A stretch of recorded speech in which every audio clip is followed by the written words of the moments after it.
Welcome to Democracy Now!, democracynow.org, the War and Peace Report. I'm Amy Goodman. Dozens of people were killed across Yemen Wednesday in one of the worst days of fighting so far. The heaviest violence was seen in the southern port of Aden, where around 40 civilians were killed trying to flee, and in the north, where Houthi sources claim a Saudi Arabian airstrike killed 35 civilians. Speaking during a visit to Saudi Arabia, Secretary of State John Kerry said the situation in Yemen is dire. We are deeply concerned about the humanitarian situation that is unfolding in Yemen. Shortages of food, shortages of fuel, shortages of medicine. The situation is getting more dire by the day. Kerry is expected to ask the Saudi Arabian government to agree to a humanitarian pause, saying he's already received an indication the Houthis will sign on. In a joint statement, the International Committee of the Red Cross and Doctors Without Borders have criticized the Saudi-led coalition's attacks on airports, saying they're, quote, obstructing delivery of much-needed humanitarian assistance and movement of humanitarian personnel. The groups also say the coalition's blockade of imports into Yemen, quote, has made the daily lives of Yemenis unbearable. The mayor of Baltimore has asked the Justice Department to investigate the city's police force in the aftermath of the death of Freddie Gray. Stephanie Rawlings Blake said the review should focus on whether police tactics violate civil rights and constitutional protections.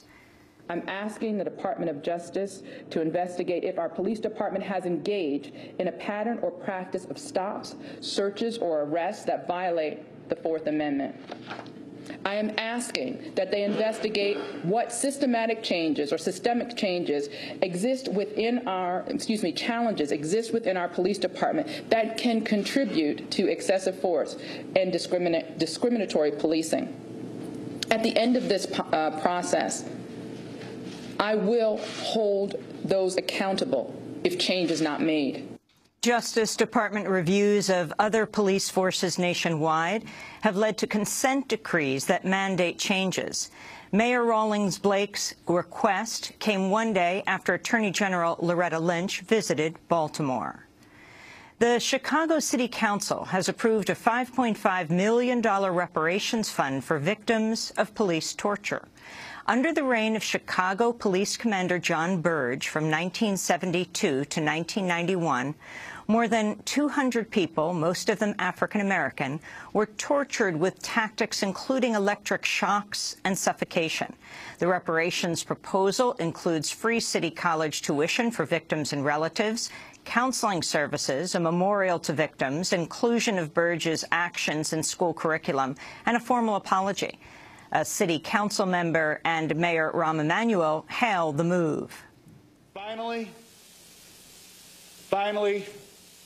we have begun to acknowledge this horrible wrong. First of all, we finally settled the lawsuits that were brought by the victims, or many of the victims. And now we've done something that no other city in the United States has ever done. This is another step, but an essential step in righting a wrong, removing a stain on the reputation of this great city and the people who make up this great city. A number of police torture victims attended Wednesday's council session.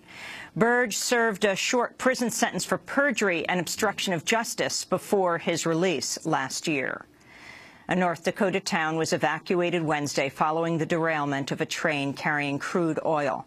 About 40 residents were forced to leave Heimdall as emergency crews responded to the fire.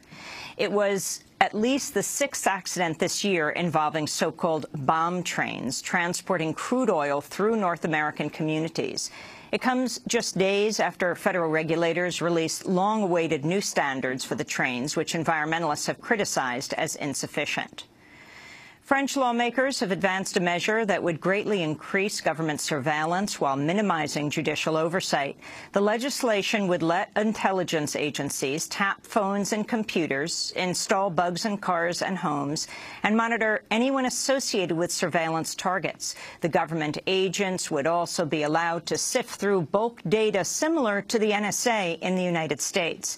The bill now goes to the French Senate, which is expected to vote in favor.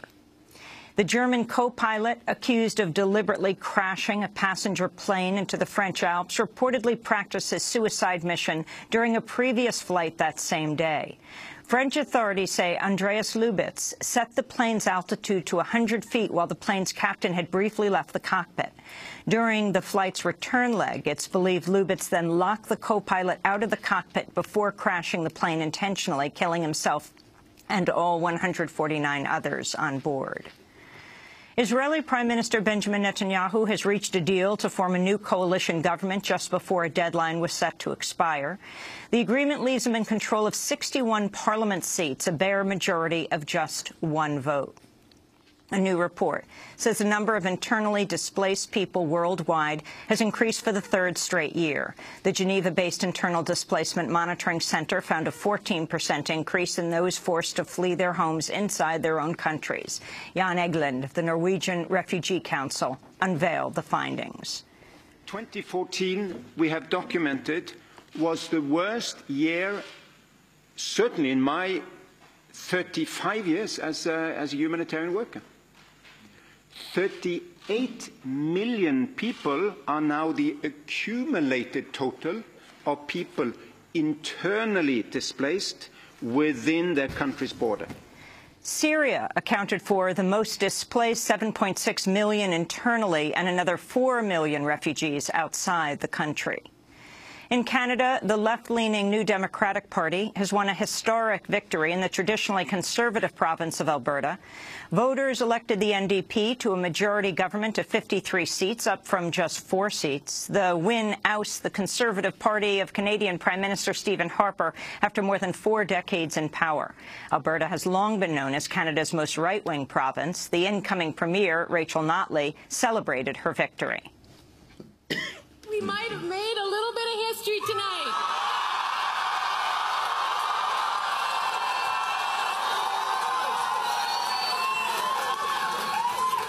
Friends, I believe that change has finally come to Alberta. Notley has promised to review oversight of Alberta's energy sector and the royalty payments paid by its corporations, which extract oil from the carbon-intensive tar sands. The NDP has also vowed to increase corporate tax rates, raise the minimum wage, and work cooperatively with the province's Indigenous communities.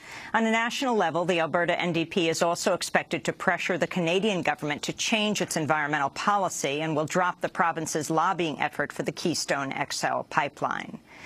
The financial giant Bank of America has announced it's cutting off financing to companies involved in coal mining. Speaking at an annual shareholders meeting, corporate social responsibility executive Andrew Plepler said the firm will, quote, reduce our credit exposure over time to the coal mining sector globally.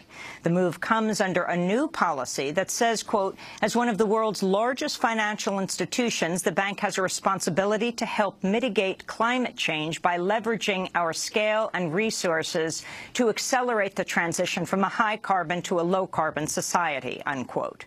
The change follows years of activism targeting Bank of America for its leading role in funding the coal industry, including the controversial practice of mountaintop removal coal mining. The Rainforest Action Network, which has led the activism campaign, said, quote, today's announcement from Bank of America truly represents a sea change. It acknowledges the responsibility that the financial sector bears for supporting and profiting from the fossil fuel industry and the climate chaos it has caused, unquote.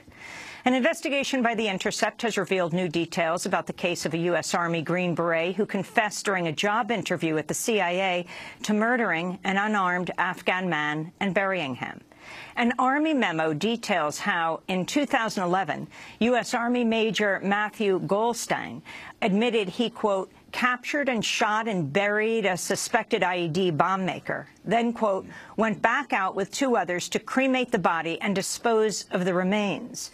Army documents obtained by Jeremy Scahill and Ryan Devereaux show the military investigated the alleged killing and issued a letter of reprimand. After the Army concluded Goldstein knowingly violated the laws of war, he was stripped of his military awards, but he remains in the military and no criminal charges have been filed against him. New York Governor Andrew Cuomo is seeking to raise the pay of the state's fast food workers. Writing in the New York Times, Cuomo says he will ask the state labor commissioner to convene a panel on increasing the fast food industry's minimum wage. The panel's findings are expected in 3 months. In his article, Cuomo cited New York's spending of $6,800 in public assistance per fast food worker, the most in the country. His announcement comes just weeks after thousands of fast food workers staged a national protest calling for a $15 minimum wage, their largest such action to date. But what the governor recommends is not as high as what the New York mayor, Bill de Blasio, is calling for. And those are some of the headlines. This is Democracy Now!, democracynow.org, The War and Peace Report. I'm Amy Goodman. And I'm Nermeen Sheikh. Welcome to our listeners and viewers around the country and around the world.